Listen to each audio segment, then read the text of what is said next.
Shalom, perkenalkan nama saya Fidelis Boyatua SIT, kelas D, Fakultas Hukum UKI. Di sini saya akan menjelaskan dan membacakan tentang pengertian hak pakai yang ditugaskan oleh Budi Ananda Pitupulu kepada saya. Hak pakai diatur dalam pasal 41 sampai 43 Undang-Undang Nomor 5 Tahun 1960 tentang Peraturan Dasar Pokok-pokok Agraria.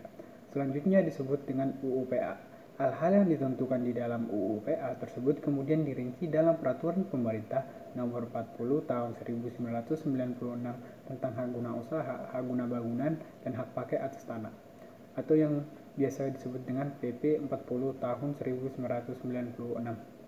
Pasal 41 Ayat 1 UU-PA menentukan sebagai berikut: hak pakai adalah hak untuk menggunakan atau untuk memungut hasil dari tanah yang dikuasai langsung oleh negara atau tanah milik orang lain yang berwenang dan kewajibannya yang ditentukan dalam keputusan pemberiannya oleh pejabat yang berwenang memberikannya atau dalam perjanjian dengan pemiliknya tanah yang bukan perjanjian sewa menyewa atau perjanjian pengelolaan tanah, segala sesuatu asal tidak bertentangan dengan jiwa dan ketentuan undang-undang ini.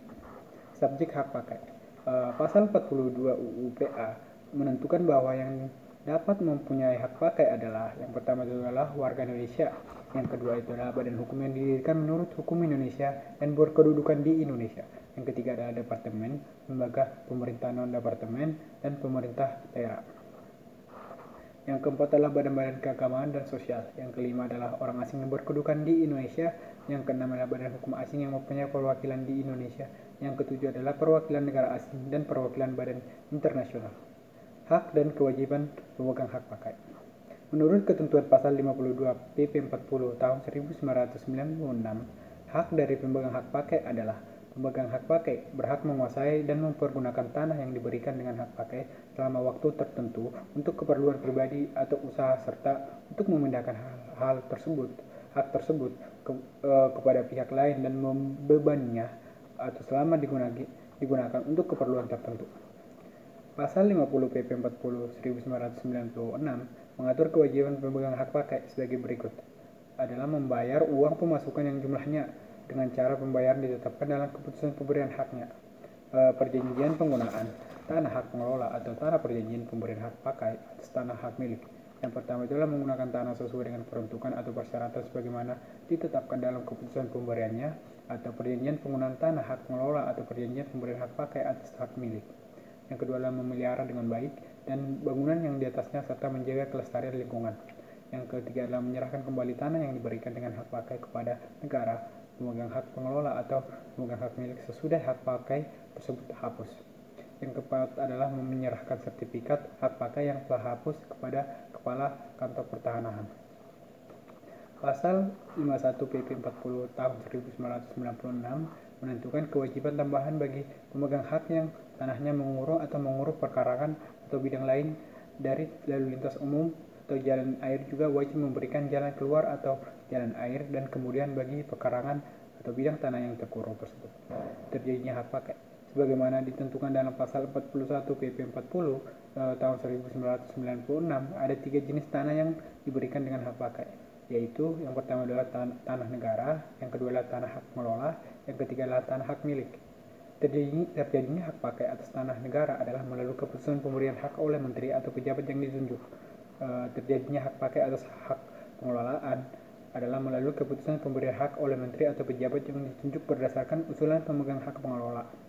Sedangkan untuk hak pakai atas tanah hak milik terjadi melalui pemberian tanah oleh pemegang hak milik dengan akta yang dibuat oleh pejabat pembuat akta tanah. Setiap pemberian hak pakai tersebut wajib didaftarkan dalam buku tanah pada kantor pertanahan. Jangka waktu hak pakai atas tanah negara dan hak pakai atas tanah yang pengelolaan diberikan untuk jangka waktu paling lama 25 tahun dan dapat diperpanjang untuk jangka waktu yang tidak ditentukan selama tanah tersebut masih digunakan untuk keperluan tertentu.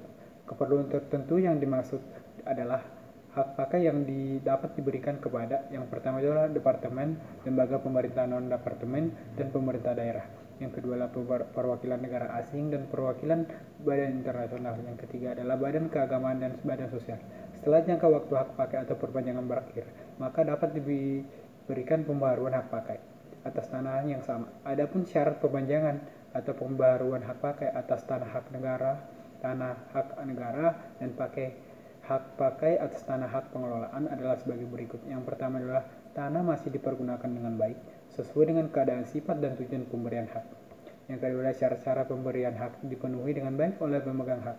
Yang ketiga adalah pemegang hak masih memenuhi syarat sebagai pemegang hak.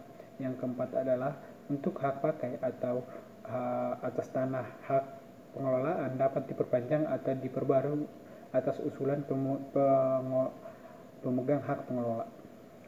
Yang kelima adalah permohonan diajukan paling lambat 2 tahun sebelum hak pakai berakhir. Hak pakai atas tanah, hak milik diberikan untuk jangka waktu paling lama 25 tahun dan tidak dapat diperpanjang setelah hak pakai berakhir. Hak pakai dapat diperbaharui atas kesepakatan pemegang hak pakai dan pemegang hak pakai melalui pemberian hak pakai baru dengan akta yang dibuat oleh pejabat pembuat akta. Setiap perpanjangan atau pembaruan hak pakai wajib didaftarkan di buku tanah pada kantor pertanahan. Beralihnya hak pakai. Hak pakai atas tanah diberikannya untuk jangka waktu tertentu dan hak pakai atas tanah hak pengelolaan dapat diberalih dan dialihkan kepada pihak lain. Sedangkan hak pakai atas tanah hak milik hanya dapat dialihkan apabila mungkin dimungkinkan dalam perjanjian pemberian hak atas pakai hak milik tersebut. Adapun cara peralihannya adalah sebagai berikut. Yang pertama adalah jual beli, yang kedua adalah tukar menukar, yang ketiga adalah penyertaan dalam modal, yang keempat adalah hibah, yang kelima adalah pewaris. Peralihan hak pakai didaftarkan pada kantor pertanahan apabila peralihan hak pakai dilakukan melalui jual beli kecuali lelang. Tukar menukar penyertaan dalam modal hibah maka diwajibkan dengan akta pejabat pembuat akta tanah. Sedangkan terhadap peralihan hak yang dilakukan melalui jual beli secara lelang wajib dibuktikan melalui berita acara lelang. Namun apabila peralihan hak pakai terjadi karena pewaris, maka dapat dibuktikan dengan surat wasiat atau surat keterangan waris. Perlu diketahui bahwa peralihan hak pakai atas tanah negara Indonesia harus mendapat izin dari pejabat yang berwenang. Pengalihan hak pakai atau tanah hak pengelola harus dilakukan dengan persetujuan tertulis dari pemegang hak pengelolaan. Sedangkan pengalihan hak pakai atas tanah milik harus mendapat persetujuan tertulis pemegang hak milik tersebut. Hapusnya hak pakai. Hak pakai hapus karena pasal 55 YP 40 tahun 1996. Yang pertama adalah jangka waktu berakhir dan tidak dapat diperbarui lagi dan diperpanjang. Yang kedua adalah dibatalkan oleh pejabat yang berwenang, pemegang hak pengelola atau pemegang hak milik sebelum jangka waktu berakhir. Yang ketiga adalah dilepaskan oleh pemegang hak sebelum jangka waktu berakhir. Yang keempat adalah dicabut untuk kepentingan umum berdasarkan Undang-Undang Nomor 20 Tahun 1961 tentang pencabutan hak-hak atas tanah dan benda yang ada di atasnya. Yang kelima ada ditelantarkan. Yang keenam adalah tanahnya musnah. Yang ketujuh adalah orang atau badan hukum yang mempunyai hak pakai tidak lagi memenuhi syarat sebagai hak pemegang hak atau wajib melepaskan atau mengalihkan hak paling lambat 1 tahun. Terhadap tanah yang hak pakai hapus karena ketentuan tersebut, maka tanah tersebut akan menjadi tanah negara. Sekian penjelasan saya tentang hak pakai. Semoga yang saya jelaskan tadi bisa bermanfaat bagi orang banyak dan juga bisa menambah ilmu kita semua. Demikian, terima kasih. Shalom.